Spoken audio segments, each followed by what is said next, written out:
Hello दोस्तों, welcome to my channel. दोस्तों, आज की वीडियो में एसएससी कांस्टेबल जीडी के प्रीवियस ईयर के सीरीज में आप देख सकते हैं कि 6 फरवरी को पूछे गए शिफ्ट नंबर 3 में जितने सारे क्वेश्चंस होंगे मैथमेटिक्स का, इन सबको हम लोग आज डिस्कस करने वाले बेहतरीन तरीके से। तो ये हमारा सेट नंबर 59 होगा। ठीक है, आप देख लेना एक बार कि कौन सा ये सेट नंबर है। टोटल सेट आपका 76 होगा। ठीक है, आइए शुरुआत करते हैं, चलते हैं सीधे मैथ्स के सवालों की तरफ। ठीक है, आ जाइए नीचे और यहाँ से मैथ का सवाल शुरू होता है, आप देख सकते हैं। सॉरी। ए किसी कार्य को 15 दिन में पूरा कर सकता है। ए ने अकेले कार्य आरंभ किया और 4 दिन तक कार्य किया। बी ने अकेले शेष कार्य को 18 डेज में पूरा किया। तो ए और बी मिलकर उस कार्य को कितने दिन में पूरा करेंगे, आपका ये सवाल है। अगर आपने ए ने कार्य को शुरू किया है करना और 4 दिन तक कार्य किया, मतलब मैं कह सकता हूँ कि 4 दिन के अंदर ए ने 4/15 काम पूरा कर लिया होगा। बोलिए बोलिए ना, 4/15 काम पूरा कर लिया होगा, मतलब अभी भी उसके पास 11/15 काम बाकी है। और ये 11/15 काम कौन किया, तो आप बोलेंगे बी किया। और कितने वक्त में किया, तो आप बोलेंगे 18 दिन में किया। मतलब अगर एक काम कंप्लीट करवाऊं तो 18 गुणा 15/11 डेज लगेंगे किसको, तो आप बोलेंगे बी को इस पूरे काम को करने में। मतलब अगर मैं यहाँ बी की अगर कहानी लिखूं तो मैं कह सकता हूँ कि बी 270, 18 गुणा 15 यानी कि 270/11 इतना दिन में तुम्हारा काम पूरा करेगा। मतलब मैं आसान तरीके से ये कह सकता हूँ कि तुम्हारा एक्चुअल में नंबर ऑफ डेज है ए और बी का। तो अगर मैं एफिशिएंसी की बात करूं, कार्यक्षमता की बात करूं, तो इन दोनों का एलसीएम कितना होगा, तो आप बोलेंगे 270 होगा। ठीक है, तो 15 गुणा आप 150 प्लस 120 यानी कि 15 8 120 18। 15 गुणा 18 कितना हो जाएगा तुम्हारा 270। और इसका जो हो जाएगा कार्यक्षमता हो जाएगा 11 के बराबर हो जाएगा। ठीक है, तो अगर मैं इन दोनों के द्वारा ए और बी मिलकर अगर कार्य कराएंगे तो 18 प्लस 11 हम 29 से कर देंगे डिवीजन। तो ये तुम्हारा रिक्वायर्ड नंबर ऑफ डेज मिल जाएगा, जिसे तुम्हारा आंसर मिलेगा, मतलब 9 इंटीजर 9/29 डेज। और ये इस सवाल का आंसर होगा। ठीक है, बहुत बढ़िया सवाल। स्टार्टिंग हम लोग ने अच्छा सवाल से किया। नंबर 2 पे चलते हैं। प्रथम 5 प्राकृतिक संख्याओं के घन के औसत, ठीक है, यानी कि 1 Q plus 2 Q plus 3 Q plus 4 Q plus 5 Q. आप फार्मूले से भी कर सकते हैं, बट आपका ये अगर छोटा वैल्यू है तो आप ऐसे भी कर सकते हैं। ठीक है, फिर ये कह रहा है कि प्रथम 5 प्राकृतिक संख्याओं के वर्ग के औसत, मतलब का मध्य जो है वो आपको अंतर निकालना, मतलब को माइनस करना है। 1 square plus 2 square plus 3 square plus 4 square plus 5 square बटा कर लीजिए 5। तो आप अगर देखेंगे 125, ये 64, 27, 8 और 1। ठीक है, तो आप अगर देखेंगे 27 प्लस 64 यानी कि 70 80 90 91, 91 और 8 99 और एक 100 और 125। सॉरी, हाँ सही तो 125, यानी कि 225/5 अगर करेंगे, 225/5 यानी कि 45। माइनस कर लो, ये देखो 1 + 4 5, 5 4 1 + 4 यानी कि 5, 5 और 9 यानी कि 14 और 16 कितना हो जाएगा 30 और 25 यानी कि 55/5 यानी कि 11। आंसर कितना हो जाएगा 34। इस सवाल का आंसर होगा। बहुत ही घटिया किस्म का सवाल। ठीक है, आगे बढ़ते हैं। 2 ट्रेनें हैं, एक ही समय के अंदर मुंबई और दिल्ली से प्रस्थान करती हैं और क्रमशः इतने और इतने के स्पीड से अगर चल रही हैं एक दूसरे की तरफ, जब मिलती है तो पता चलता है कि ट्रेन ने दूसरी ट्रेन से 99 किलोमीटर अधिक यात्रा तय करी है। दोनों स्टेशनों के बीच की दूरी कितनी होगी, आपको बतानी है। अगर मैं ये कहूं तुमसे कि ये 99 किलोमीटर किसके वजह से आया है, तो आप बोलेंगे इन दोनों के स्पीड के डिफरेंस की वजह से आया है। मतलब मैं कह सकता हूँ कि 99/11 जो कि इन दोनों के स्पीड का डिफरेंस है, यानी कि 9 घंटा दोनों ही ट्रेनें चली है, मैं कह सकता हूँ। तो इन दोनों के स्टेशन के बीच का डिस्टेंस निकालना है मुझे, तो डिस्टेंस निकालने के लिए हम क्या करेंगे, इस टाइम को हम गुणा कर देंगे उन दोनों ही ट्रेन के स्पीड के सम से, क्योंकि वो एक दूसरे की तरफ बढ़ रही हैं। मतलब 26 प्लस 15 यानी कि मैं कह सकता हूँ 41। क्लियर है क्या? यानी कि 4 9 36 और 9 एकम 9 यानी कि 3 6 9 किलोमीटर इस सवाल का आंसर होगा। ठीक है, आगे बढ़े। पी और क्यू के तीसरे समानुपाती और पी क्यू आर के चौथे समानुपाती का अनुपात आपको दे रखा है। तो इस वाले केस में अगर क्यू को रिपीट करूं, थर्ड को मान लिया हमने एक्स, यहां मान लिया हमने वाई, तो यहाँ क्या हो जाएगा, P बटा Q is equal to Q बटा X, यानी कि X की वैल्यू आ चुकी है Q स्क्वायर अपन P के बराबर। यहाँ अगर बात करूंगा तो P बटा Q is equal to R बटा Y, यानी कि Y की वैल्यू आ चुकी है Q R बटा P। ठीक है, अगर आपको इन दोनों का रेशियो मालूम है, इन दोनों का रेशियो मालूम है 5:6, तो क्यू आर का रेशियो कितना होगा अब बता रहा है। ठीक है, मतलब क्यू स्क्वायर बटा पी कैपिटल क्यू आर बटा पी इज इक्वल टू दे रखा है 5/6। ठीक है, तो मैं क्या करूंगा, क्यू पी पी काट लूंगा, यहाँ से क्यू खत्म, मतलब क्यू अनुपात आर का जो रेशियो होगा वो सेम 5:6 ही होगा। यही सवाल का आंसर है। आगे बढ़ेंगे। 500 मीटर लंबे एक वृत्ताकार दौड़ में ए और बी एक ही टाइम पे एक ही बिंदु से अगर क्रमशः इतने इतने के स्पीड से अगर दौड़ना शुरू करते हैं तो एक ही दिशा में दौड़ते हुए वे प्रारंभिक बिंदु पर पहली बार कितनी देर के बाद मिलेंगे आपसे कह रहा है। ठीक है, प्रारंभिक बिंदु पर कितनी बार कितने वक्त के बाद मिलेंगे आपसे कह रहा है। ठीक है, तो 500 मीटर अगर लंबा है, ठीक है, तो मैं यहाँ पे कहूंगा कि अगर एक और मैं टाइम निकालूं, ठीक है, एक टाइम मैं निकालूं अगर, ठीक है, तो आप बोलेंगे 4 से करो डिवाइड, यानी कि बन जाएगा 125 सेकेंड, इसको लगता है। अगर बी की बात करूंगा मैं तो 500/5 यानी कि मतलब जाएगा 100 सेकंड लग जाएगा भैया बी को पहुंचने में। यानी इन दोनों का जो एलसीएम होगा वो इन दोनों के मिलने का टाइम होगा, मतलब 125 और 100 का जो एलसीएम होगा वो इन दोनों के मिलने का टाइम होगा। बोलिए ना, मतलब मैं कह सकता हूँ कि जो एलसीएम होगा वो 500 सेकंड होगा और यही इन दोनों के मिलने का टाइम भी होगा। मतलब 500 सेकंड के बाद क्या हो जाएगा, इन दोनों की मुलाकात हो जाएगी। ए ने 5 में ए ने 5 में 2 रुपए की आम, 2 आम की दर से कई आम और 5 में 3 आम की दर से समान संख्या में आम खरीदे हैं। 20% का लाभ अर्जित करने के लिए उसे 1 दर्जन आम कितने में बेचना चाहिए आपसे कह रहा है। ठीक है, तो 5 रुपया में 2 आम, ठीक है, फिर आपसे कह रहा है कि 5 रुपया में 3 आम। लेकिन यहाँ पे आपसे कह रहा है कि यहाँ पे आपको रेशियो लिखने के लिए आप क्या करेंगे, पहले ये बताइए। अगर मुझे यहाँ पे देखो 1 दर्जन आम की बात कर रहा है, ठीक है, समान संख्या में आम खरीदे, अगर 1 दर्जन आम कितने रुपए में बेचना चाहिए आपसे कह रहा है, तो मैं क्या करूंगा, पहले मैं रेशियो निकालूंगा सीपी और एसपी का। सीपी एसपी का रेशियो निकाला, मैं एक आम को लेके चलता हूँ, तो यहाँ इंटू 1 कर दिया हमने, प्लस 5/3 इंटू 1, तो ये एक आम का रेशियो और ये एक आम का रेशियो। लेकिन मुझे बेचना है 20% के लाभ पर, ठीक है, तो यहाँ तुम्हारा क्या होगा, ये मुझे 2 आम की कीमत मिल गई।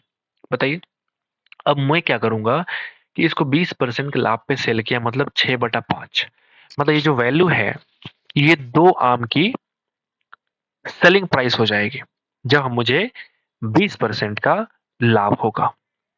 ठीक है, तो अगर मैं सिर्फ 2 आम की कहानी अगर मैं 6/5 से मल्टीप्लाई कर दूंगा तो मुझे 1 दर्जन का मतलब मुझे 6 से और मल्टीप्लाई करना पड़ेगा। उम्मीद है कि जो हमने किया है वो बहुत ही सही तरीके से किया है और एक लाइन में आपका आंसर मिलने वाला है मेरे हिसाब से। अगर ऐसा नहीं हो पाया मैं फिर दोबारा और बातें करूंगा आपसे। तो यहाँ मैंने 5 अगर कॉमन लिया, अगर ना भी लिया तो मैं क्या करूंगा, हालांकि ले लो, तो 3 2 5 गुना 5 यानी कि 25/6, यहाँ बन जाएगा आपका 36/5। अगर तुम काटोगे ना तो 6 छके 36 और 5 बचे 25, यानी कि 30 रुपए क्या हो जाएगा सेलिंग प्राइस होगा और ये इस सवाल का आंसर होगा। इससे बेस्ट तरीका कुछ भी नहीं है मेरे हिसाब से, क्योंकि हमने इस पर रिस्क लिया था। दिमाग में बहुत कुछ चलता रहता है कि अच्छा कैसे करूं, बट ये तरीका मुझे लगा कि बहुत बेस्ट तरीका है। मैंने क्या किया कि 5/2 मतलब एक आम की कीमत हमने निकाल दी, फिर 5/3 हमने एक आम की कीमत निकाल दी, इंटू 1 इंटू, मतलब मैंने कह दिया कि ये पूरा का पूरा 2 आम का सीपी है। तो 2 आम का हमने अगर एसपी निकालना हो तो 6/5 से करेंगे मल्टीप्लाई, क्योंकि हमको 20% का लाभ चाहिए होगा। लेकिन ये सिर्फ 2 आम के लिए होगा, तो 12 आम पहुंचने के लिए मुझे 6 से और मल्टीप्लाई करना पड़ेगा और यही सवाल का आंसर देगा। समझ के बाद बहुत बढ़िया तरीका आपको मैं बताऊंगा। नंबर 7 पे आ रहे हैं भैया। नंबर 7 क्या बोलता है, एक फ्रिज है जो कि 28,448 में बेचने पर दुकानदार को इतने का लाभ होता है, तो अगर लाभ घटा के 8% कर दिया जाए तो नया विक्रय में बताइए। बहुत ही आसान सवाल, 28,448, अगर ये 112 की कीमत आपको निकालना है, 108 की कीमत नहीं निकाल पाएंगे क्या, गुणा कर लीजिए, सवाल का आंसर मिल जाएगा आपको। आगे बढ़ते हैं। एक्स की वैल्यू क्या होगी, 17% of this is equal to 35% of this. आओ जरा गुणा करें, परसेंट से परसेंट खत्म, ठीक है, परसेंट से परसेंट खत्म, 7×5 = 35, 7×9 = 63 इंटू 0। बोलिए, बोलिए ना। यानी अगर मुझे x की वैल्यू निकालनी है तो मैं क्या करूंगा, 5 से फिर काटो 18 बार में, यानी कि x की वैल्यू आ चुकी है 18×17 यानी कि 306, इस सवाल का आंसर है। आगे बढ़े। एक मूलधन पर 3 वर्ष में चक्रवृद्धि ब्याज मूलधन का 33.1% है, रट्टा मारा हुआ है कि इस केस में रेट कितना होता है, 10%। कुछ नहीं करेंगे, मार के भागेंगे हम लोग, टाइम वेस्ट नहीं करेंगे। एक शंकु का जो आयतन है वो ज्ञात कीजिए, जिसका त्रिज्या और हाइट दे रखा है। तो आयतन कितना होता है, 1/3 into pi r square H.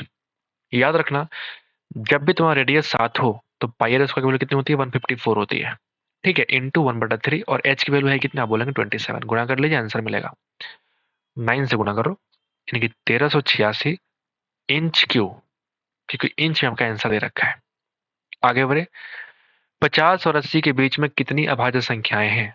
अरे भाई साहब, 53 होगा, फिर 4 5 6 7 8 9 59 होगा, 61 2 3 4 5 6 7 8 9।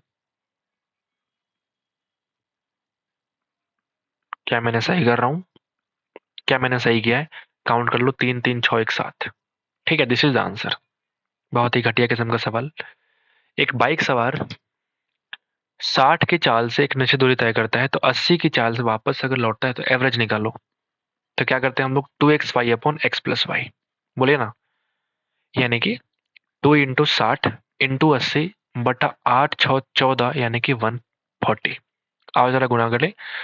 तो आप अगर देखेंगे तो एक जीरो से एक जीरो खत्म हो गया, यानी कि 2 से कट जाएगा 7 टाइम्स, 480/7 यानी कि 68 इंटीजर 4/7 km/h होगा ना। आगे बढ़े। एक बेलनाकार टैंक की क्षमता अगर दे रखी है, उसका व्यास दे रखा है, मतलब आर की वैल्यू हो जाएगी 14 मीटर, तो गहराई यानी कि हाइट आपको निकालना है, बोलिए ना। तो बेलनाकार टैंक होता है पाई आर स्क्वायर एच, मतलब 22/7, आर स्क्वायर की वैल्यू कितनी है, 14 × 14, हमको एच तो निकालना ही है, और ये है कितना, तो आप बोलेंगे 6160 मीटर क्यूब। ठीक है, आओ जरा काट लें, इसका आंसर निकालें। 7×2 = 54, 14, ठीक है, 11×2 = 22, 11×5 = 55, 11×6 = 66 और ये जीरो, ठीक है, 14×4 = 56, ये 4 से ये दो दो खत्म हो जाएगा, मतलब कितना बचेगा, सिर्फ 10, यानी कि एच की वैल्यू आ चुकी है 10 मीटर। बहुत ही आसान सवाल। एक पौधे की हाइट 2% प्रति वर्ष की दर से बढ़ती है, तो अगर वर्तमान हाइट अगर 1.2 मीटर है तो 3 वर्ष के बाद कितनी होगी, आपको बतानी है एक्यूरेट तरीके से। तो 1.5 अगर मैं बात करूं, 100 का क्यूब से आप कर दो डिवीजन, क्योंकि 3 साल के बाद की कहानी है, और यहाँ पे 102 के क्यूब से आप कर दो मल्टीप्लाई, यही करना पड़ेगा। तो आओ जरा, फोन का हम इस्तेमाल करने वाले हैं, क्योंकि मेरे पास इतना फास्ट करने के लिए कुछ और मेरे पास है नहीं। तो उसको 50 और 51 भी कह सकते हैं क्यूब के रूप में, बोलिए ना, यानी कि 1.2 गुणा 51 गुणा 51 गुणा 51, और डिवाइड किया हमने 50 और फिर से 50, यानी कि 2500, और यानी कि आ चुका है 1.273, और ये इस सवाल का आंसर होगा, 1.273 मीटर इस सवाल का आंसर होगा। आपसे कह रहा है कि 5/11 का तृतीयानुपाती ज्ञात करो। इस केस में क्या करते हैं, सेकंड वाले को रिपीट करते हैं और थर्ड वाले को मान लिया हमने x के बराबर, बोलिए ना, 5/11, ये हो जाएगा 11/x, यानी कि x की वैल्यू आ चुकी है 121/5, 5×2 = 10, 5×4 = 20, 5×2 = 10, 24.2। मुझे फॉर्मूला याद नहीं होता, इसलिए मैं फटाफट ऐसे कर लेता हूँ, ठीक है। आओ जरा देखते हैं क्या बोलता है। पवन ने स्टोर से जीन्स की एक जोड़ी उस समय खरीदा जब 20% की छूट दे रहे थे। यदि जीन्स की जोड़ी का नियमित मूल्य अगर 1800 रुपया है, तो छूट के साथ कितना हो जाएगा, निकाल लीजिए, कुछ है ही नहीं सवाल में, 2 जीरो यहाँ से 2 जीरो यहाँ से, 18 8 है 144 और एक जीरो, तुम्हारा सेलिंग प्राइस आ चुका है। दो संख्याएं पी और क्यू इस प्रकार हैं कि पी का 10% और क्यू के 5% का योग P के 15% और Q के 25% के योग का 1/4 है। बोलिए ना, हमने परसेंटेज मन में ही कॉमन लेके हमने काट के हटा दिया। ठीक है, आओ जरा गुना करें तो आप देखेंगे 10 चौका 40p और यहाँ कर दो p कम यानी कि 25p बचेगा यहाँ पे तुम्हारा। 4 से गुना किया मतलब 5 चौका 20, इधर गया तो बचेगा हमारा 5q के बराबर। तो आपके पास p और q का रेशियो आ चुका है 5:25 यानी कि 1:5 इस सवाल का आंसर होगा। आगे बढ़े, आगे बढ़ जाते हैं भाई। जेड का वर्ग ज्ञात करिए, जेड का वर्ग ज्ञात कीजिए 4 अंकों की सबसे छोटी संख्या तो 24 और 36 से पूर्णतः डिविजिबल है को 40 से विभाजित किए जाने पर जो प्राप्त होता है शेषफल वही तुम्हारा जेड है, तो उसका हमको स्क्वायर निकालना है। ठीक है, कोई बात नहीं। तो अगर हम 24 और 36 का एलसीएम निकालेंगे तो आप पाएंगे भैया कि वो कितना होगा, आप बोलेंगे 72। लेकिन ये संख्या तुम्हारा सिर्फ 2 डिजिट का है, आपको निकालना है 4 अंकों की छोटी से छोटी। तो हम 4 अंकों के पास पहुंचने की कोशिश करना चाहते हैं। तो अगर मैंने 1 को बढ़ाया तो हो गया 720, कोई दिक्कत नहीं। इसमें हम जोड़ेंगे 72 के मल्टीपल को हम जोड़ रहे हैं, तो 72 गुणा 3 किया तो 216 पे ही रह गया, मतलब 1000 से भी नीचे है, मतलब 4 संख्या नहीं हो पाएगी, 4 डिजिट नहीं हो पाएगा। मतलब हम क्या करेंगे, 72 गुणा 4 यानी कि 288 हम इसमें जोड़ने वाले हैं। तो मुझे क्या मिल जाएगा, 1008। अब ये संख्या वो संख्या है जो लोएस्ट 4 डिजिट नंबर है और ये संख्या 36 से भी और 24 से पूरी तरह डिविजिबल हो जाएगी।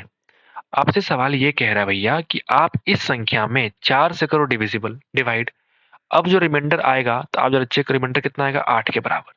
यही तुम्हारा जेड के बराबर है। तो आपसे कह रहा है कि जेड का स्क्वायर कितना होगा, तो आप बोलेंगे 64 और ये इस सवाल का आंसर होगा। मुश्किल बनाने की कोशिश की गई है सवाल को, लेकिन मुश्किल बना ही नहीं। ए किसी कार्य को 40 डेज में कर सकता है जबकि बी उसी कार्य को 80 दिन में कर सकता है। एक साथ 20 दिन अगर काम करते हैं ना तो काम कितना करना बाकी है आपसे पूछ रहा है। ठीक है, एफिशिएंसी अगर मैं निकालूंगा तो एलसीएम से हम करेंगे डिवाइड इन दोनों के डेट से, तो 2:1। मतलब अगर 20 दिन काम करेंगे तो 2 और 1 3 मिलके 60 काम तुम्हारा पूरा हो जाएगा। 2 और 1 3 मिलके 3 गुना 20 यानी कि 60 काम कंप्लीट, यानी कि 20 काम बाकी आउट ऑफ 80, यानी कि 1/4 काम तुम्हारा अभी भी क्या है, बाकी है। आगे बढ़ते हैं, लास्ट सवाल। टेबल का अंकित मूल्य 1880 है, 15% डिस्काउंट दिया तो विक्रय मूल्य निकालिए। बहुत ही घटिया सवाल आखिरी में हमको मिला है, कोई बात नहीं। आओ जरा गुना करें, यहां से ये कट जाएगा, ये 2 से 5 और ये 17, ये 2 से कट जाएगा 9 और 4, 17 चौका 68, 6 17 9 153 और 6 यानी कि 159। 1598 रुपया क्या हो जाएगा, इसका सेलिंग प्राइस हो जाएगा। तो इस तरीके से हम लोगों ने इस सेट को भी खत्म कर लिया है।